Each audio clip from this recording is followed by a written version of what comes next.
சென்னை யானைக்கவுனியில் கட்டப்பட்டுள்ள புதிய அடுக்குமாடி குடியிருப்புகளை திறந்து வைத்த அமைச்சர் உதயநிதி ஸ்டாலின் பொதுமக்களுக்கு உணவு பரிமாறினார். கூடுதல் விவரங்களோடு இணைகிறார் செய்தியாளர் பாரிகார்த்திக். வணக்கம். மேலும் விவரங்கள்.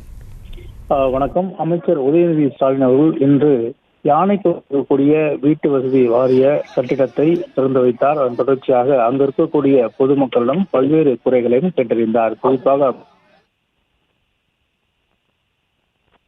விஷயம் குறித்தும் அமைச்சர் உதயநிதி ஸ்டாலின் அவர்கள் கேட்டு தெரிந்து கொண்டார். மேலும் அவர்களுக்கு உணவு பரிமாறி மகிழ்ச்சியை வெளிப்படுத்தினார். மேலும் அங்கு இருக்கக்கூடிய பொதுமக்களுக்கு அனைத்து விதமான உள்கட்டமைப்பு மற்றும் வசதிகளை உடனடியாக செய்து தரும்படி, மேலும் அங்கு இருக்கக்கூடிய பொதுமக்களுடைய வீடுகளில் இருக்கக்கூடிய அத்தியாவசிய தேவைகளையும் அங்கிருக்கும் நிர்வாகிகள் உடனடியாக செய்து தரப்போரியும் அவர்களுக்கு உத்தரவானது விட்டார். தொடர்ச்சியாக அந்த பகுதியில் இருக்கக்கூடிய பல்வேறு குடியிருப்பு வளாகங்களில் இருக்கக்கூடிய பொதுமக்களை நேரில் சந்தித்து அவர்களுக்கு தேவையானதை கேட்டறிந்தார். மேலும் அவர்களுக்கு 24 மணி நேரம் குடிநீர் உறுதி செய்யவும், அதே போல அங்கிருக்கும் அனைத்து பொதுமக்களும் தங்களுடைய வாழ்வாதாரங்களுக்கு மேலும் வேலைவாய்ப்புக்கு உதவி செய்யும்படி அமைச்சரிடம் கோரிக்கையாக வைத்தார்கள்.